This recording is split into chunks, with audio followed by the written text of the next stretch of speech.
Exactly 1 year after opening my shop, I was working at a tech company at the time, I had a defining moment. I was in the car driving home from a long workday on a beautiful autumn day. The sun streamed through the car window, casting a warm glow. On that day, I made some additional sales on my creative market shop, pushing my monthly earnings to more than $1,000 passively. It felt surreal at the time. Hey, my name is Jan Detters, also known as Typeful, and on this channel I help logo and brand identity designers to make their design life easier by sharing my experiences and knowledge. Today's video is a little bit different. I wanted to take you on a personal journey. The story of how I went from a wide-eyed aspiring designer to a full-time freelancer. So grab a cup of coffee and join me as we dive into the background of the creative journey that brought me here today. So the spark of inspiration. Back in primary school, my passion for graphic design started through my love for drawing. I vividly recall one of my classmates taught me to sketch 3D buildings and cities. And after that, I started to recreating Super Saiyans. And soon enough, I was the go-to person for drawing the Dragon Ball Z Super Saiyans for my classmates. Everybody was handing me over a piece of paper to draw a Super Saiyan on it. RIP Akira Toriyama, which was the illustrator of Dragon Ball Z. So in 2008, during secondary school, the career path was a blurry road. A friend mentioned she was heading to St. Lucas in Eindhoven for a graphic design education. Intrigued and a bit clueless, I thought, why not give it a shot? It sounds fun, at least. Little did I know, the first week at school would make me ecstatic. It was exactly what I've been searching for. So then I landed on the learning journey of graphic design. Graphic design school was no walk in the park. I still remember very good a teacher telling me while reviewing a logo design project for a sandwich business I created in his class that I should go find another course because, frankly, I sucked at graphic design. But there's a twist. I embraced the challenge to make it work. Every difficulty became a journey of improvement. Also because I wanted to get better at it. And I always find myself improving the thing I can do well. Because this always piques my interest somehow. And I think this is a plus point for me. So logo design became my niche. And the satisfaction of creating a logo that truly represented a company was beyond rewarding. And yes, I confess, I spent a considerable amount of time on ontwerpen voor geld.nl, design for money, a site full of logo requests by people and small businesses for a small amount of money.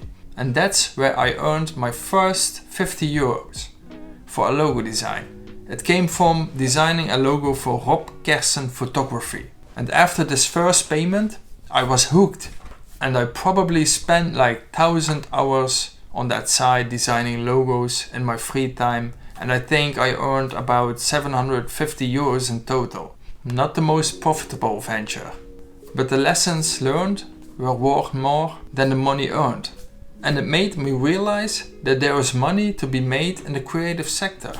So defining my unique style. So post graphic design education, I ventured into an art school in 2012 to explore the history and conceptual thinking behind design. It was during this time that I started my Instagram account, Typeful, dedicated to my love for typography at that time. So at first, it wasn't directly logo design I posted on this channel, but I was focusing more on hand lettering and calligraphy in art school. Funny note, I see the name Typeful more as computer nerd, but then for a graphic designer, Typeful.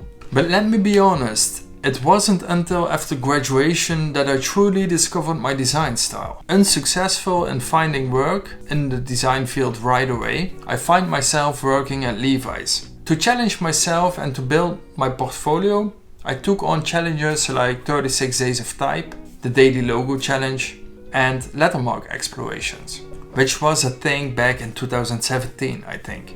It was during these challenges that my modern and simple style started to take shape.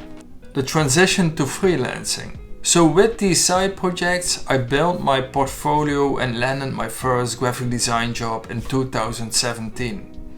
And also my first client via Instagram back in 2017. By the way, I was already taking on client projects since 2010 or so for friends and family. My first job was as a designer in-house for a natural supplement company. Next, I worked as a graphic designer in a creative agency.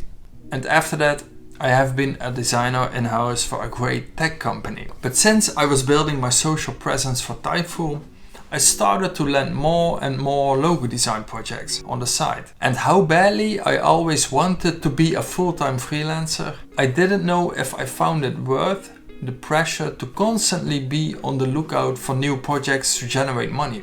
But life took a turn when Petros Afshar found me on Instagram in 2018. Together we collaborated on the Flux display font, which we sold on his creative market shop. This collaboration showed me the potential of earning passive income as a graphic designer, not just from client projects. 1 year later, in October 2019, the light bulb moment happened. And I still sometimes question myself why it took a year to gain that insight. But hey, better a year than never, right?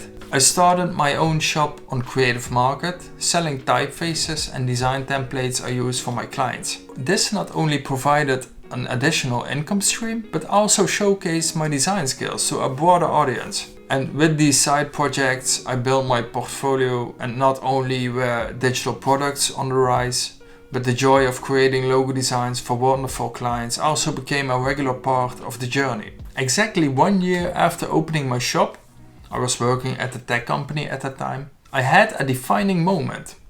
I was in the car driving home from a long workday on a beautiful autumn day. The sun streamed through the car window, casting a warm glow. On that day, I made some additional sales on my creative market shop, pushing my monthly earnings to more than $1,000 passively. It felt so real at the time and like a turning point. I realized the potential for scalability, and it made me to seriously think about taking the leap into full-time freelancing. I vividly remember discussing the idea of full-time freelancing with my then girlfriend and now wife. Her support was unwavering, but she stood on I should get a few things right first: my pension and insurance. I opened a retirement investment account for my pension and insurance, by the way, I still don't have. Whoops. Alongside this, I aimed to get my administrative ducks in a row. So I went on a quest for a digital administration tool. Having sorted all these aspects out, I officially kicked off my full-time freelancing journey on the 1st of May in 2021, operating under the name of Typeful. Building a portfolio. As I embraced the freelance journey, I discovered the importance of visibility and a strong portfolio. Platforms like Behance and Pinterest became my allies in attracting new clients. The logo I designed for Mainstream in 2018 in particular opened doors to a numerous logo design projects. The journey also exists out of navigating challenges. The winter of 2021 brought its own set of challenges. I really felt depressed, also because I was inside all day and often the weather didn't invite me to go outside for a walk. And this feeling got compounded by the isolation effects of the pandemic. I found solace in co-working with friends who are specializing in wedding videography. Last year's winter did make me realize that I now need to go outside every day to get some fresh air and get exercise. Balancing passion and profit. So an important thing is to ensure a delicate balance between pursuing your passion and ensuring financial sustainability. As a designer, I learned that passion projects not only bring joy and boundless creativity, but also act as free marketing, generating potential leads and new clients. And another important thing I learned is setting aside money during prosperous times ensures financial stability during slower periods. Next, we have continuous learning and growth and future aspirations. Looking ahead, my journey involves expanding into YouTube, sharing my experiences and knowledge, And this video is a testament to that commitment. Beyond YouTube, I aspire to continue growing and expanding my skill set. Setting up an additional income stream through YouTube aligns perfectly with my goal of not putting all my eggs in just one basket.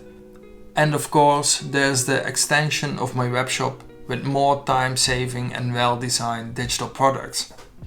I will drop a link to the shop in the video description below. Dreaming big, my future aspirations include landing exciting projects, perhaps even with a well-known company. A project for a big car company or a big sports brand would be the cherry on top. Alright, so today's video is a bit different because I wanted to sit down with you guys and talk a little bit about my journey. The ups, the downs, and everything in between. It's a story of passion, challenges, and those unexpected turns that led me to this moment. Being a full-time freelancer. Why am I sharing this? Well, because life's a journey, right? And stories have this amazing power to connect us. So I'm laying it all out here, from where I started to where I am now. Why? Because if my journey can resonate with just one designer out there dreaming of full-time freelancing, then it's worth it. So thanks for hanging around with me today. To all my fellow designers watching, your journey is uniquely yours, and that's something pretty incredible. Embrace it, learn from it, and keep creating. Bye.